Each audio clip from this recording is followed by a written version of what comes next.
guys, thanks for tuning in for another week in review. I've really been geeking out over these Secret Wars, War Zones, whatever you want to call them, Battle Worlds books. I'm absolutely, if you know, I've said it many times, I love alternate, histories of different comics. So I'm totally loving this, that they are revamping everything and they're shining, new light onto different characters. So, and it's bringing back a lot of the classic storylines too, which I think is pretty cool. Before I get into talking about this one book, I did purchase 3 Warzone books, but I don't know, I was thinking about doing an unboxing, but then I thought twice about it because they were shipped in these plastic bubble wrap envelopes. They were kind of hard to get open, and I really didn't want to struggle filming that. And you know, it's not really a big surprise either because I ordered them myself. It's not like somebody else purchased them for me and I didn't know it was coming in the mail. So I was going to show those, but I don't think I'm going to. I will show them when I do a week in review when I read them. But enough of me rambling about that.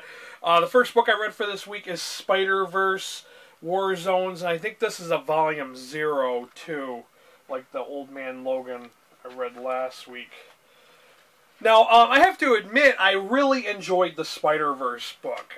But this, on the other hand, I did not care for this that much. I mean, it was decent, but the artwork, I really don't like whoever did this artwork because they all kind of look stunted and dwarf-like. They don't look proportioned right.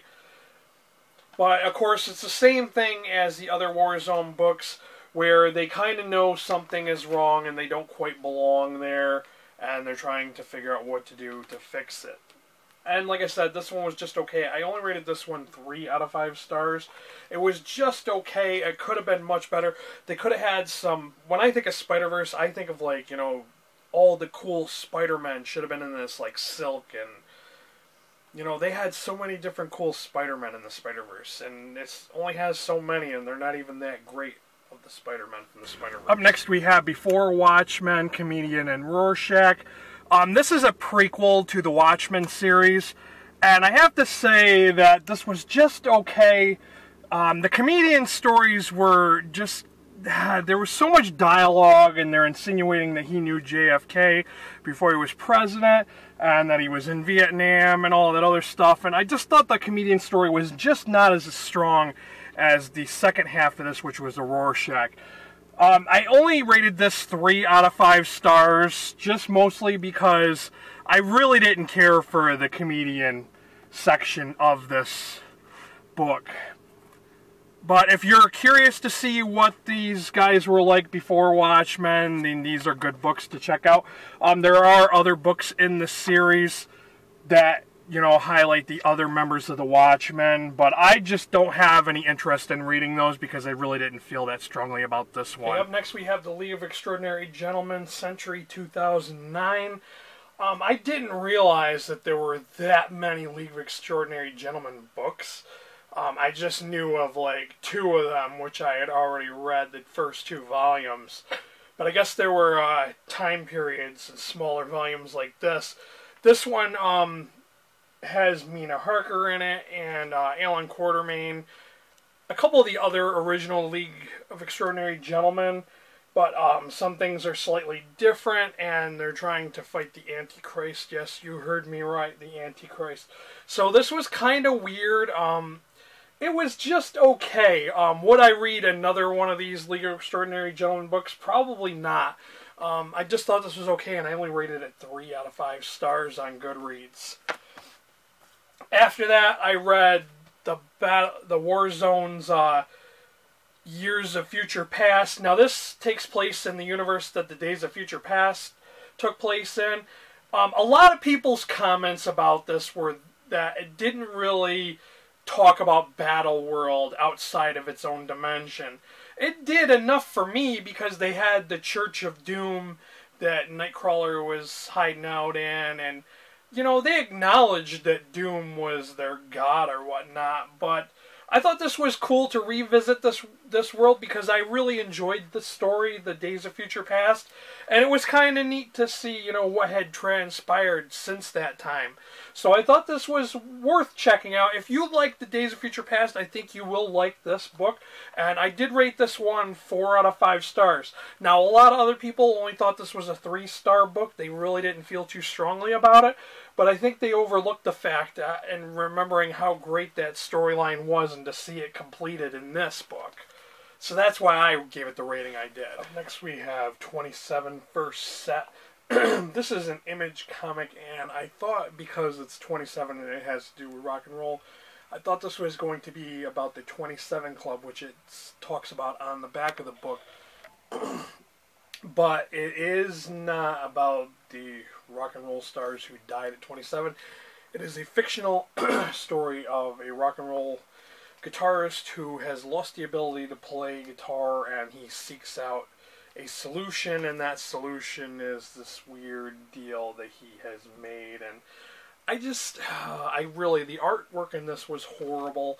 I just couldn't get into it, and I think I was thinking this was something else. I was thinking this had to do with the original rock stars who died at 27.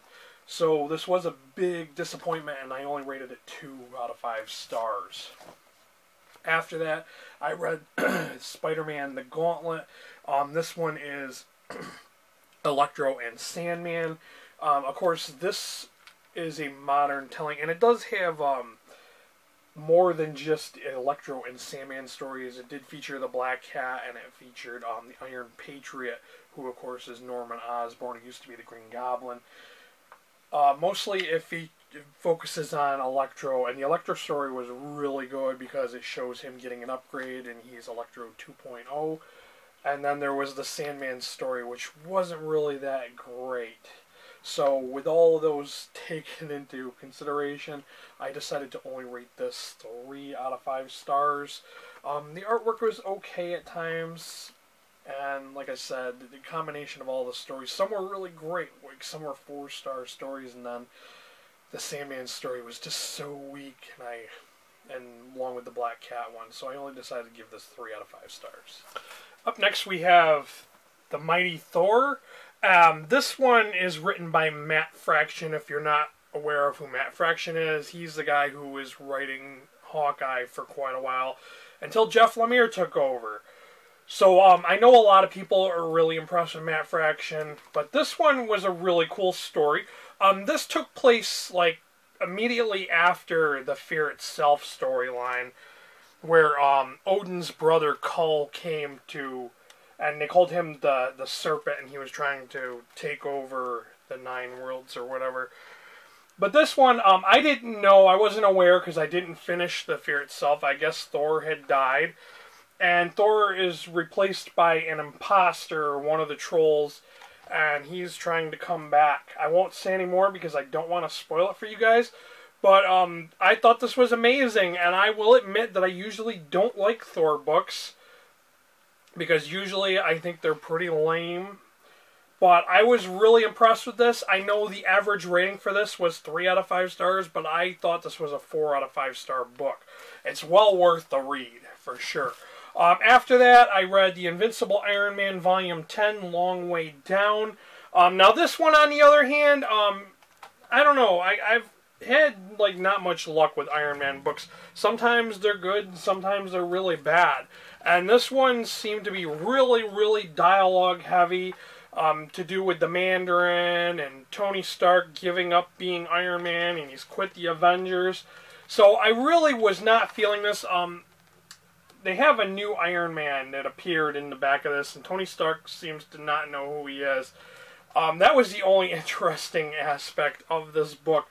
Besides that, I thought this was a 2 out of 5 star book. I'm sorry, guys, I really did not like this one. Next, we have The Sandman Endless Nights, and if I may be wrong, but I think this is the final book in the Sandman series. And I have to say, this is one of the better titles for that series. Each story in this volume features one of the endless, like all of Dream. It features Dream and his brothers and sisters. Of course, there's some really surreal stories, and the artwork is amazing at times. So I really enjoyed this, and I did rate this one 4 out of 5 stars. I don't want to say too much more about it because I really don't want to spoil it for those who want to read it. And I feel like I am one of the last people who finally got around to reading this. After that, I've read Talent. This is a Boom Studios graphic novel, and this is the deluxe edition. I really could not get into this. It's about this guy named Nicholas Dane, who survives a plane crash in the ocean, and somehow he miraculously survives underwater, and he finds out he has all these abilities that he didn't have before. And he finds out that this mysterious ghost lady appears and tells him that he has to, make up for the people giving him these abilities, and he has to do stuff for them. So he has to pay back his fellow passengers. I really couldn't get into this, and I'll admit I only rated this 1 out of 2 stars, or maybe either 1 or 2 stars out of 5. It just really wasn't that great. It was, just wasn't that good. Up next we have the Death of Wolverine Weapon X program. And this, I was thinking, was going to be really, really good because it's Death of Wolverine and it's the Weapon X. But no, it was really, really lame. At least the first 3/4 of this book was. You see, they introduced these Weapon X people who have escaped. They're not even anybody important. They only mention briefly, maybe 1 or 2 pages, Victor Creed, who is Sabretooth. And that is about it. Until you get to like a quarter and near the end of this book, I thought was the best part of this book, and which is why I rated it 3 out of 5 stars. You get to see how a few of the X-Men, how they reacted to the death of Wolverine. Some people took it really hard, like Cyclops and Armor, Nightcrawler, and Colossus. So it was kind of interesting on that note. I did rate this 3 out of 5 stars just because the last part was so good. But the beginning of it just really sucked. If it was just the beginning of this book that I was rating it, I would just say it's a 2-star book because the first part really was bad. So this is where I'm going to end my week in review. I've got 3 more books to share with you guys. Next up we have Sons of Anarchy. I'll be the first to admit I've never watched this TV show before. I've heard of it. I kind of vaguely know about it. I know it was on FX. I know that it is currently over. And before I kind of go into this, this volume parallels, it says on the back, it parallels with Season 5. So if you are a fan of the show, I'm going to say that this is highly recommended for you. I didn't really get much out of this. I kind of wanted to get a feel for what was all the hype with this show. So, of course, because I like reading comics, I figured I would check out the comic first before going ahead and watching the show.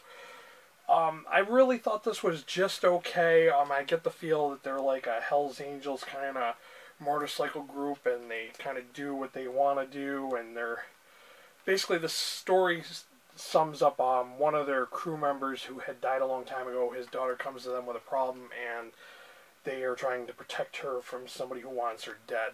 So I really just thought this was okay, and I only rated this 3 out of 5 stars. I did appreciate that the characters did look like the stars from the TV show. I say that, and I've never watched the show before. I'm going to share these 2 books at the same time. They are from the same series, The Invincible Iron Man 8 and 9. Of course, I already read 10 before these. But I both thought these were 3 out of 5 star books. They were really just okay. This one featured the War Machine and a number of Iron Man villains.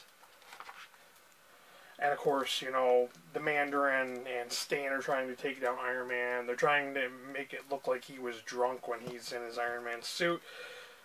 And then this one, Unfixable. This one featured Doc Ock, and he tries to basically put down Iron Man to make it seem like he is the superior intellectual. And this one, you know, that was the best part of this book, was just, you know, him being humbled by Dr. Octopus. So that is my latest week in review. I've noticed that I've kind of gotten a lot more subscribers. I'm at 359 now. I'm almost at 360, but I'm afraid that by the time I upload this, that all those subscribers are going to fall off. Because that's usually what happens to me. Like, somebody will subscribe to me because of, like, some other vlogging, like a travel vlog video, and not for the comics. And they tend to fall off once I upload something like this. But I think it's kind of cool that I'm getting viewers from all over the world. I'm seeing that there's some people from Thailand, from India, from Canada, Germany, and, you know, other parts of the world. I think that's pretty cool. I just wish you guys would talk to me. But yeah, if you've read any of these, or if you plan on reading any of them, let me know that down below. Thank you for watching. Until next time, later guys.